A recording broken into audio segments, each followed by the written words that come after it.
Hi friends, ఎలా ఉన్నారు? విఘ్నాలను తొలగించడమే కాదు, శీఘ్రంగా ఖచ్చితంగా విజయాలను అందించే వినాయకుడు వెలసిన క్షేత్రం మేము ఇటీవల దర్శించిన క్షేత్రం. అది ఏమిటి, ఎక్కడ ఉంది, ఎలా వెళ్ళాలి అనే వివరాలు తెలియాలా? అయితే ఎందుకు ఆలస్యం, ఈ వీడియోలో చూసేద్దాం.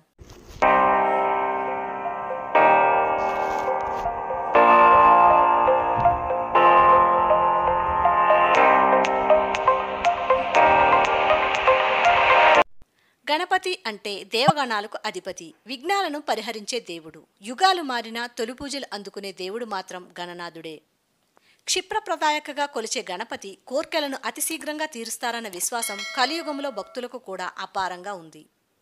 కర్ణాటకలోని కోలార్ జిల్లా ముళబాగిల్లో వెలిసిన గణపతిపై సాధారణ భక్తులకే కాదు, రాజకీయ నేతలకు కూడా ఎంతో విశ్వాసం. ఆ విశ్వాసాన్ని బలపరిచేందుకు చారిత్రక సాక్ష్యాలు కూడా ఉన్నాయనుకోండి. కృతయుగం నుంచి ద్వాపరయుగం వరకు మానవజాతిని పరిరక్షించిన మహనీయులు సైతం ఈ గణపతిని ఆరాధించిన వారే. అంతటి శక్తివంతమైన గణపతి వెలిసిన ప్రాంతమే ముళబాగిల్లోని కురుడుమలై. ముళబాగిల్ నుంచి 10 కిలోమీటర్ల దూరంలో ఉన్న ఈ దేవాలయంలో పూజించే గణపతిని కురుడుమలై గణపతిగా భక్తులు పిలుస్తుంటారు.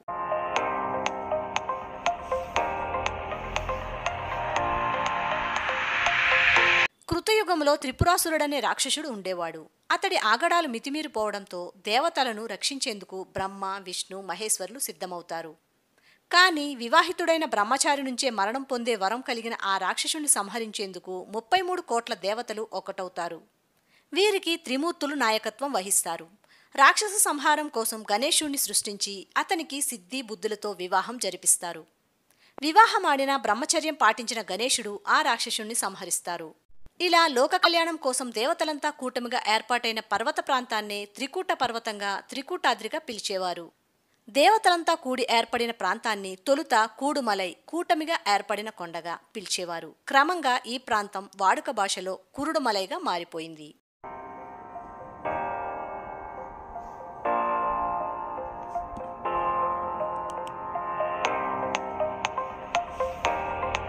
అలా కృతయుగంలో ఈ కూటాద్రి పర్వత శ్రేణుల్లో 14 అడుగుల శాలిగ్రామ శిలా విగ్రహంగా గణనాథుడు వెలిశాడు. త్రేతాయుగంలోనూ రావణ సంహారానికి సిద్ధమైన రాముడు ఈ విగ్రహానికి పూజ చేసిన తరువాతనే విజయాన్ని అందుకున్నాడు. ద్వాపర యుగంలోనూ సమంతకమణిని దొంగిలించాడన్న అపవాదును మోసిన శ్రీకృష్ణుడు కూడా ఈ గణపతికి ప్రత్యేక పూజలు చేసిన తరువాతనే ఆ సమస్య నుంచి బయటపడినట్లు పురాణాలు చెబుతున్నాయి. 3 యుగాల వరకు ఎలాంటి విగ్రహం లేని ఈ గణనాథుడికి కలియుగంలోనే గుడిని నిర్మించారు. చోళరాజుల అనంతరం విజయనగర సామ్రాజ్యాధినేత శ్రీకృష్ణదేవరాయలు ఈ దేవాలయాన్ని నిర్మించారు. ఈ దేవాలయ ప్రాకారాలను ప్రముఖ శిల్పి జక్కన్న, ఆయన కుమారుడు చెక్కినట్లు కథనాలు చెబుతున్నాయి. ఈ పర్వతాల్లో కౌండిన్య మహాముని తపస్సు చేశారు. ఆయన నివసించిన ఈ ప్రాంతాన్ని కౌండిన్యగిరిగా పిలుస్తారు. ఆయన నిత్యం స్నానాదులు ఆచరించిన చెరువు నేటికీ ఉంది. ఈ దేవాలయ ప్రాంగణంలో ప్రతి రాత్రి దేవతలంతా దీపాలతో వచ్చి స్తుతించి వెళ్తూ ఉంటారని, అర్ధరాత్రి వేళ కౌండిన్య మహాముని తపస్సులో చేసే ఓంకారనాదం వినిపిస్తూ ఉంటుందని స్థానికులు చెబుతుంటారు.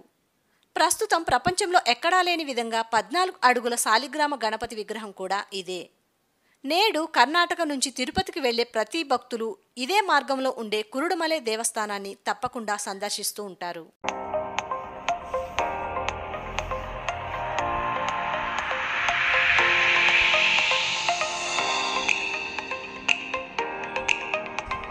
ఈ దేవాలయం సాధారణ భక్తులకే కాదు, రాజకీయ నేతల జీవితకాల లక్ష్యాలను సులువుగా తీర్చేదిగా పేరు పొందింది.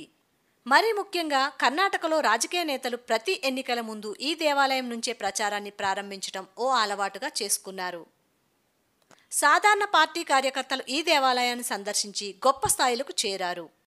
ఇలా 1999లో అప్పటికి కేపీసీసీ అధ్యక్షులు ఎస్ఎం కృష్ణ ఇక్కడి నుంచే ఎన్నికల పాంచజన్యాన్ని ప్రారంభించారు. ఆ ఎన్నికల్లో కాంగ్రెస్ ఘన విజయం సాధించగా ఎస్ఎం కృష్ణ ముఖ్యమంత్రిగా 5 ఏళ్ల పాటు పనిచేశారు. 2013లోనూ ప్రస్తుత ముఖ్యమంత్రి సిద్ధరామయ్య ఇక్కడి నుంచే ఎన్నికల ప్రచారాన్ని ప్రారంభించి 5 ఏళ్ల పాటు ముఖ్యమంత్రిగా కొనసాగారు. 2018లో కేపీసీసీ అధ్యక్షులు డాక్టర్ జి పరమేశ్వర్ ఇదే దేవాలయం నుంచి ప్రచారాన్ని ప్రారంభించగా ఆ ఎన్నికల తర్వాత కాంగ్రెస్, జేడీఎస్లు ప్రభుత్వాన్ని ఏర్పాటు చేశాయి. 2023లోనూ డీకే శివకుమార్, సిద్ధరామయ్య ఇద్దరూ ఇక్కడి నుంచే పూజలు చేసి ప్రచారం చేయగా కాంగ్రెస్ 135 స్థానాలతో ఘన విజయం సాధించింది. సిద్ధరామయ్య రెండోసారి ముఖ్యమంత్రిగా నియమితులయ్యారు. హెచ్డి దేవేగౌడ, మాజీ ముఖ్యమంత్రి బిఎస్ యడ్యూరప్ప తరచూ ఈ దేవాలయాన్ని సందర్శించి తమ రాజకీయ లక్ష్యాలను నెరవేర్చుకుంటుంటారు. ఆంధ్రప్రదేశ్ మాజీ ముఖ్యమంత్రి దివంగత వైఎస్ రాజశేఖర్ రెడ్డి కూడా ఈ దేవాలయాన్ని సందర్శించి రాజకీయంగా ఉన్నత స్థానాలను అందుకున్నారు. ముళబాగిలు అంటే కర్ణాటక రాష్ట్రానికి సూర్యుడు ఉదయించే భాగమని అర్థం. కర్ణాటక ఆంధ్ర సరిహద్దులో ఉండే ఈ ముళబాగిలు నుంచి 10 కిలోమీటర్ల దూరం ప్రయాణిస్తే కురుడుమలై దేవస్థానాన్ని చేరుకోవచ్చు. బెంగళూరు నుంచి 100 కిలోమీటర్ల దూరం ప్రయాణిస్తే కోలారు చేరుకోగా అక్కడి నుంచి నేరుగా కురుడుమలైకు బస్సు సదుపాయం ఉంది. ఇక ఈ దేవాలయానికి ట్రైన్లో రావాలి అనుకుంటే కోలార్ దిగాల్సిందే. కోలార్ దిగి అక్కడి నుంచి బస్లో లేదా ఆటోలో వెళ్ళవచ్చు. ఇవండి కురుడుమలై దేవాలయ విశేషాలు. నెక్స్ట్ వీడియోతో మళ్ళీ కలుద్దాం. Until that take care, by by. Thank you for watching. Please like, share and subscribe.